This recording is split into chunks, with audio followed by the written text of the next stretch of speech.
যেহেতু ধরেন উনি দেশে নাই কিন্তু ব্যক্তি কনফার্ম আছে, হ্যাঁ নিয়ে এটা হচ্ছে যেহেতু ব্যক্তি উপস্থিত নাই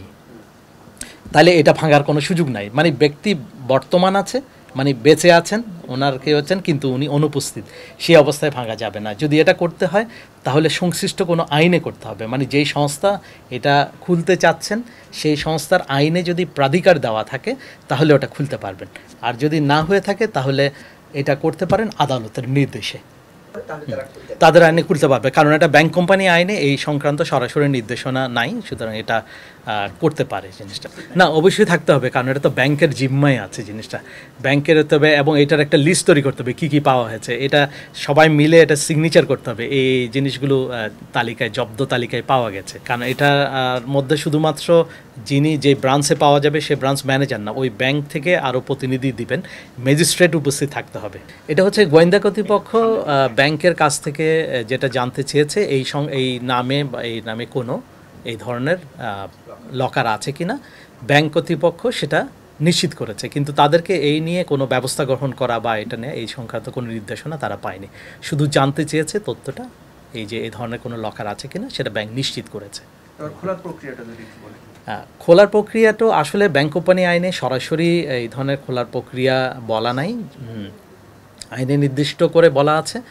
যদি কেউ যদি মৃত্যুবরণ করে তাহলে তার নমিনিকে এটা দিবে, যদি নমিনি দেওয়া না থাকে তাহলে এটা তখন খোলার প্রশ্ন আসছে যে খুলবে। খোলার একটা প্রক্রিয়া ইন জেনারেল ব্যাংকাররা ফলো করে, যেটা হচ্ছে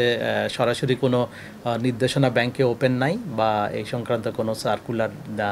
দেওয়া নাই, যেখানে একটা নির্দেশনা তারা ফলো করে যে ব্যাংকে এই লকারটা আছে বা যে ব্রাঞ্চে আছে সেই ব্রাঞ্চের যিনি দায়িত্বে থাকেন ম্যানেজার উনি থাকেন, এবং ওই ব্যাংকের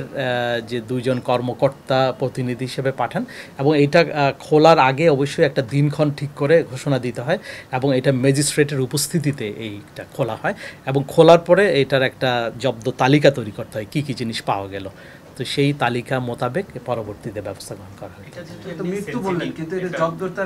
জব্দ যেটা হচ্ছে যদি যিনি যার নামে যে লকারটা করা হচ্ছে উনি যদি অনুপস্থিত থাকেন, অর্থাৎ উনি দেশে বা দেশের বাইরে থাকেন, সেই অবস্থায় এটা ভাঙার কোনো সুযোগ নেই। এটা ব্যাংক কোম্পানি ওই ম্যাজিস্ট্রেট এনে এই প্রক্রিয়া আনতে পারবে না। যেটা করতে হয়, যেই কর্তৃপক্ষ এটাকে ভাঙতে চাচ্ছেন বা খুলতে চাচ্ছেন এই লকারটা, তাহলে তাদের আইনে এই ধরনের কোনো ব্যবস্থা যদি থাকে তাহলে তারা এটা করতে পারেন, এবং যদি এটা না হয়ে থাকে তাহলে আদালতের নির্দেশে এই ধরনের এটা সেন্সিটিভ বললাম, এগুলো হচ্ছে আইনের,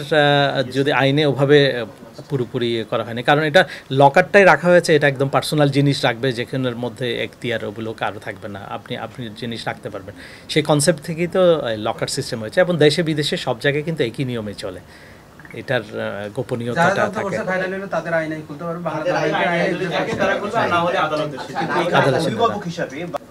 না, এটা হচ্ছে তারা তথ্য জানতে চেয়েছে শুধুমাত্র এই ধরনের কোনো লকার আছে কিনা, শুধু সেটাই ওরা নিশ্চিত করেছে, কিন্তু ওরা খুলতেও চায়নি বা ব্যাংকে কোনো নির্দেশনা দেয়নি, কারণ ওনাদের নির্দেশনা দিতে হলে ওনাদের আইনে এখতিয়ার থাকতে হবে। এটার জন্য যেহেতু এটা আলাদা একটা ব্যাংক কোম্পানির ক্ষেত্রে ব্যাংক কোম্পানি আইনে চলে, এবং যেহেতু এটা রেগুলেটর আছে, আমাদের মাধ্যমে এই বিষয়গুলোকে সুরাহা করতে হবে।